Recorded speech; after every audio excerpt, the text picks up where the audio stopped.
jamás imaginé que la primera persona en enterarse de la infidelidad de mi marido fuera su madre.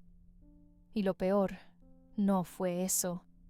Lo peor fue que sabiéndolo decidió callar, no por miedo ni por dudas, sino por una razón mucho más cruel, para mantener la paz en la familia.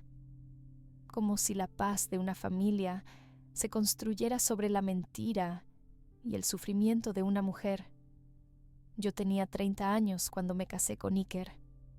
Era el hombre perfecto en los ojos de todos, trabajador, educado, atento. Y su madre, doña Carmen, era el retrato de la suegra ideal. Me abría las puertas de su casa, me regalaba recetas, me corregía con dulzura. Todo parecía encajar. Durante mucho tiempo creí que había encontrado no solo un esposo, sino también una segunda madre. Y por eso, cuando el silencio de Carmen se convirtió en indiferencia y su dulzura en evasivas, algo dentro de mí empezó a quebrarse. Había miradas que no entendía, frases que se quedaban a medias y gestos que antes eran acogedores, de repente se volvieron fríos, calculados. Yo intuía algo, pero nunca imaginé la magnitud. Hasta que lo supe, hasta que lo vi. Y cuando le reclamé a Carmen esperando al menos un abrazo, me dio algo muy distinto la espalda. Ese día entendí que hay traiciones que duelen más que una aventura, porque no vienen del deseo, sino del consentimiento de quien debía protegerte. Me llamo Alba y nací en Salamanca, en una familia sencilla, de esas que creen en el trabajo honesto, la palabra dada y la lealtad como base de todo. Cuando conocí a Iker, pensé que el destino por una vez había sido generoso conmigo. Era atento, amable, culto. Un hombre que parecía haber sido educado para amar y respetar. Nos conocimos en una conferencia sobre historia del arte en Valladolid, y desde el primer día me deslumbró su manera de hablar del pasado, con pasión y ternura. Al poco tiempo me presentó a su madre Carmen, viuda desde hacía varios años. Era una mujer elegante de gestos medidos, con esa firmeza castellana que impone sin necesidad de levantar la voz. Me abrazó con afecto, me sirvió café en su mejor vajilla y me dijo: «Si mi hijo te ha elegido, será por algo bueno». Sentí que me aceptaba, que me abría un lugar en su mundo. Iker y yo nos casamos al año siguiente, en una ceremonia modesta pero hermosa.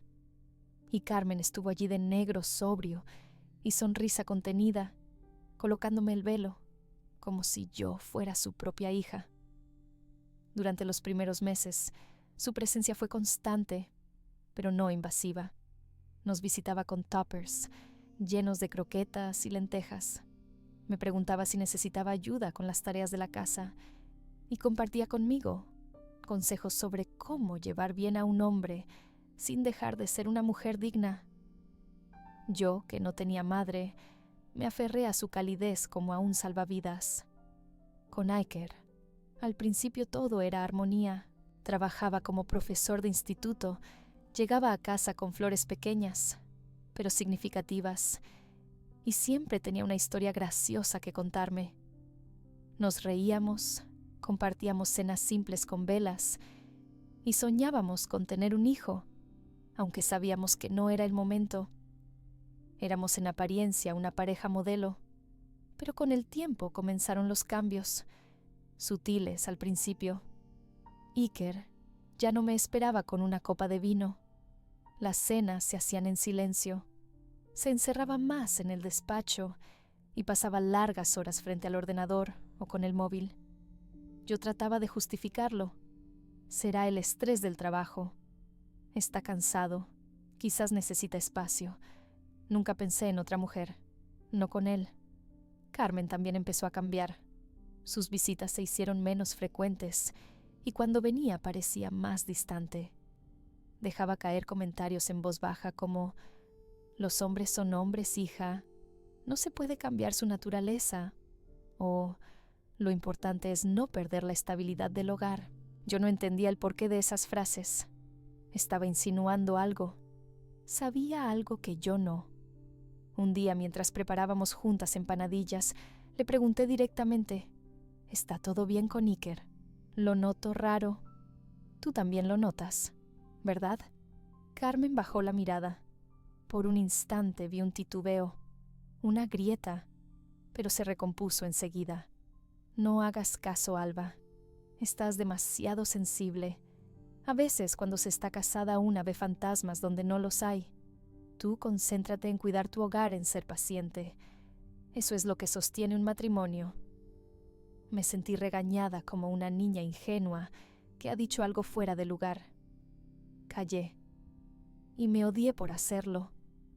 Al poco tiempo encontré un pañuelo de mujer en la guantera del coche de Iker. No era mío. Tampoco de Carmen, según me aseguró. Cuando le pregunté a Iker, se rió. ¿Un pañuelo? Eso es todo lo que tienes para sospechar de mí. Y luego me abrazó con una ternura que me desarmó. Yo quería creerle, con todas mis fuerzas, pero dentro de mí algo había cambiado. Ya no me sentía segura ni en mi matrimonio, ni en la relación con Carmen. Empecé a observarlos a ambos con otros ojos, él cada vez más ausente, ella cada vez más evasiva, y yo en medio sintiéndome como una intrusa en mi propia casa. Fue entonces cuando recordé una escena que en su momento no le di importancia, una tarde, en la que volví, antes de lo previsto. Escuché voces desde el salón. Carmen e Iker hablaban en susurros. Cuando entré, callaron de golpe. Me miraron con una sonrisa fingida. Carmen se excusó y se fue rápidamente, y él cambió de tema. Ahora, al recordarlo, comprendía que aquella conversación no era trivial. Había sido una advertencia, un momento de verdad que se me escapó por confiar demasiado. La confianza, esa palabra que suena tan limpia y poderosa, hasta que alguien la traiciona, y entonces se convierte en ceniza. Carmen, esa mujer a la que quise como madre, sabía desde el principio. Tal vez fue ella quien le cubrió la primera mentira, quien le dio el consejo de no dejar rastros, quien miró hacia otro lado cuando su hijo cruzó la línea, y lo hizo no por maldad, sino por costumbre, por esa lógica cruel que repite: un hombre es un hombre, como si eso justificara destruir a una mujer que solo había amado con todo su ser. Y yo, Alba, me estaba quedando sola, atrapada entre la traición de mi marido y la cobarde complicidad de la mujer que alguna vez llamé mamá. Después de marcharme, pasé las primeras noches en el pequeño piso de mi amiga Clara, en el centro de Salamanca. Dormía poco, comía apenas.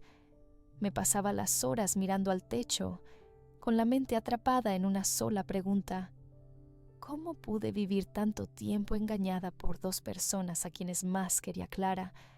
Me apoyaba sin decir mucho. A veces el silencio sincero de un amigo vale más que 1000 palabras vacías. Me ofreció quedarse conmigo durante un tiempo, pero rechacé.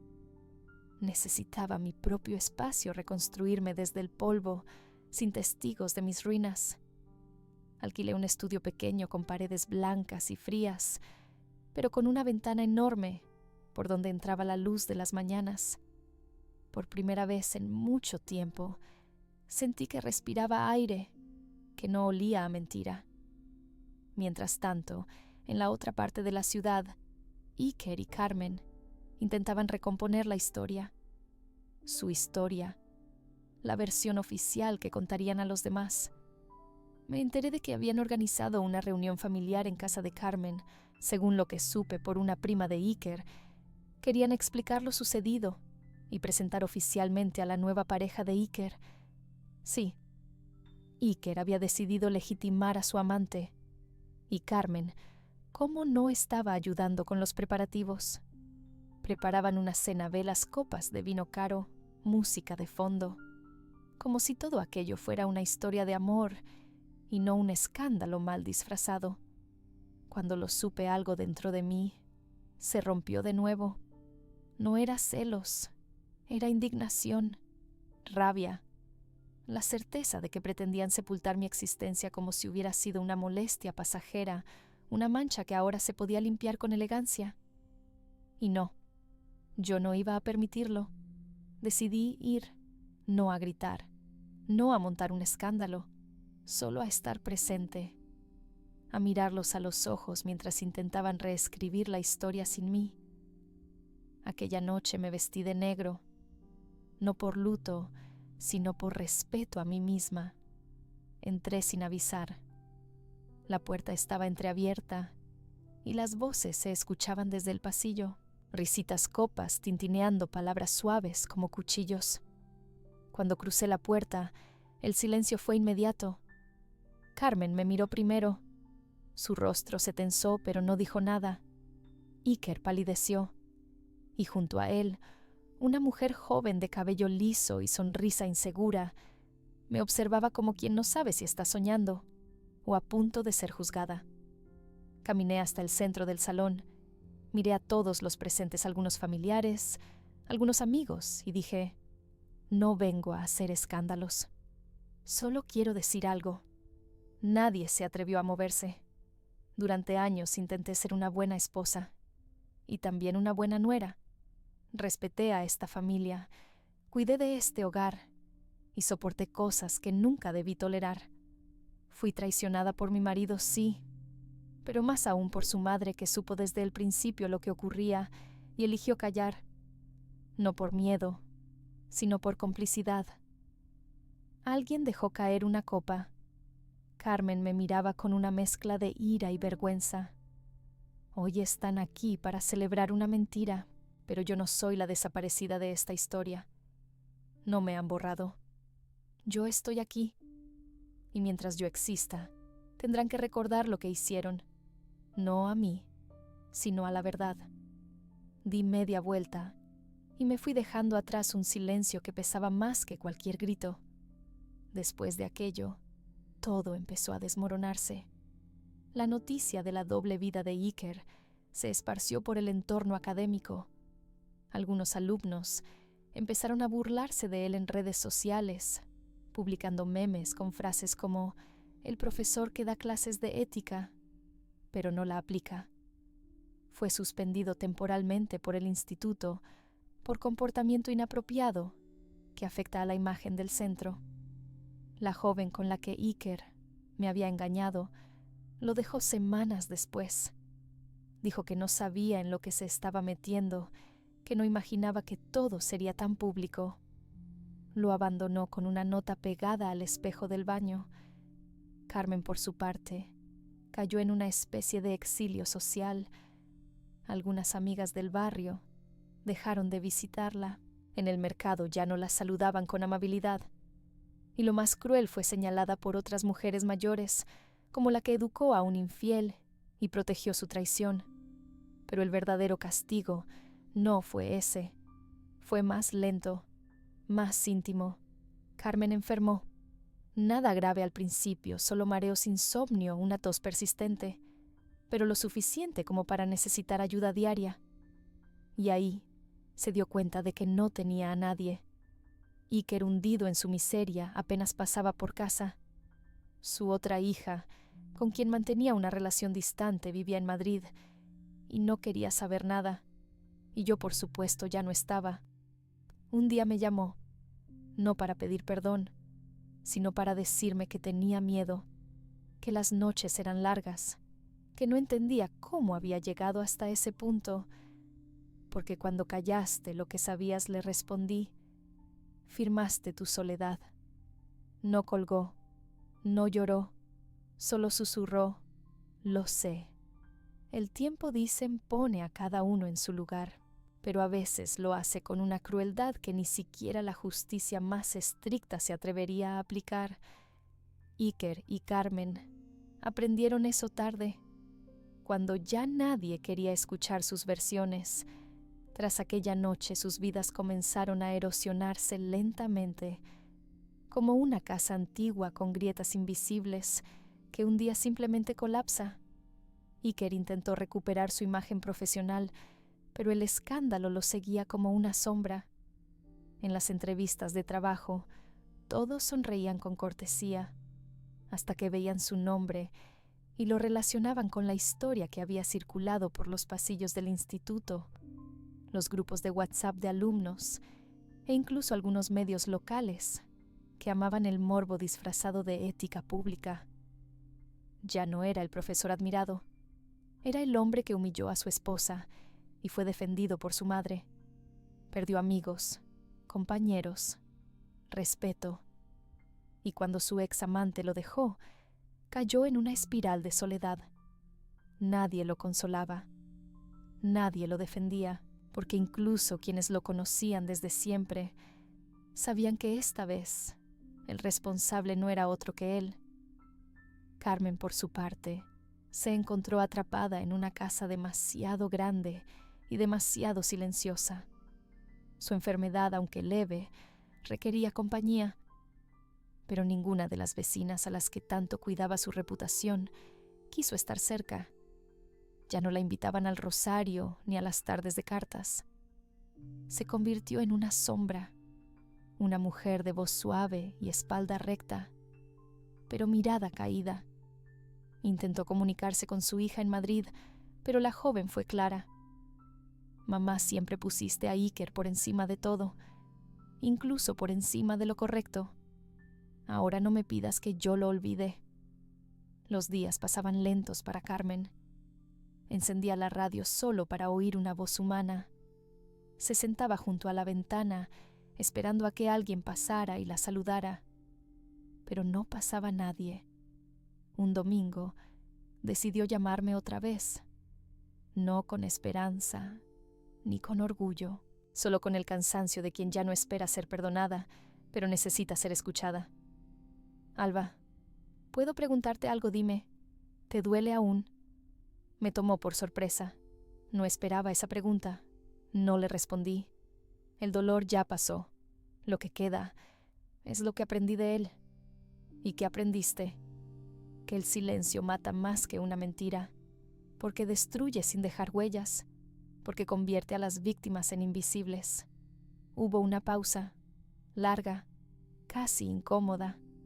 Luego me dijo: a veces me pregunto en qué momento empecé a creer que proteger a mi hijo significaba destruirte a ti.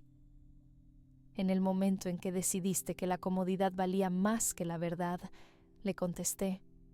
Esa fue la última vez que hablamos. Nunca supe si Carmen murió sola o si Iker estuvo con ella en sus últimos días.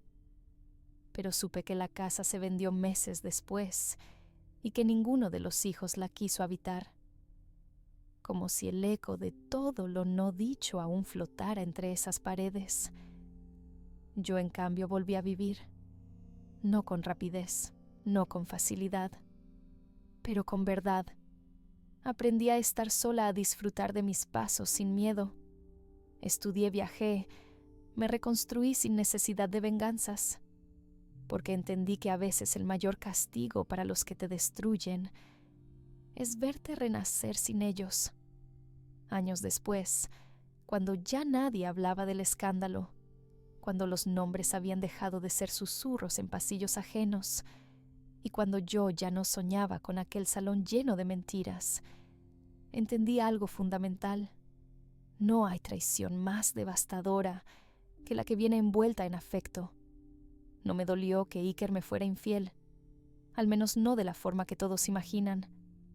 Lo que me rompió, lo que realmente me partió el alma, fue darme cuenta de que su madre, esa mujer a la que llamé mamá durante años, sabía y no hizo nada, que me miraba a los ojos cada domingo, me servía café, me daba consejos sobre el matrimonio, mientras protegía la mentira que me destruía.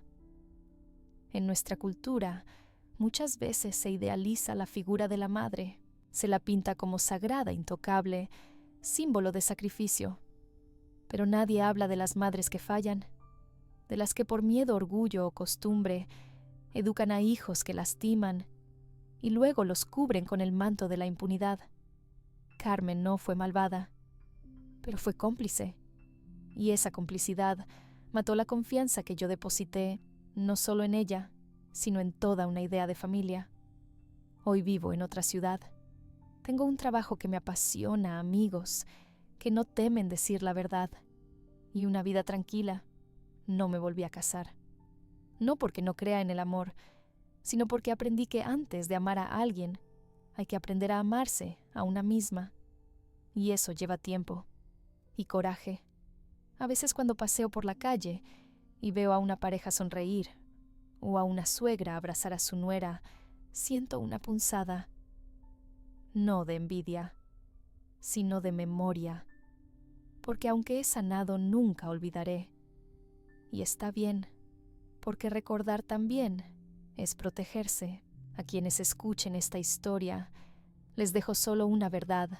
Si alguna vez presencian una injusticia dentro de su familia y deciden callar por paz, recuerden que esa paz puede convertirse en ruina para alguien más. A veces las traiciones más dolorosas no vienen de quienes nos odian, sino de quienes se supone que debían protegernos. En esta historia, el silencio no fue neutral. Fue un arma que desgarró lo que debía ser un hogar. Carmen no levantó la mano, pero su silencio fue igual de cortante. Iker engañó a su esposa, sí, pero su madre eligió callar, y esa elección tuvo consecuencias. Esta historia no busca venganza, busca conciencia, porque cada vez que una mujer es silenciada, anulada o traicionada en nombre de la familia, perdemos algo como sociedad. Si esta historia te tocó, te removió o te hizo pensar en alguien que sufrió en silencio, compártela. Que otras personas también puedan reflexionar. Suscríbete al canal para más historias como esta, donde la verdad y la justicia emocional encuentran su espacio. Y cuéntanos en los comentarios, ¿alguna vez fuiste testigo de una traición encubierta por el silencio familiar? ¿Qué hiciste tú?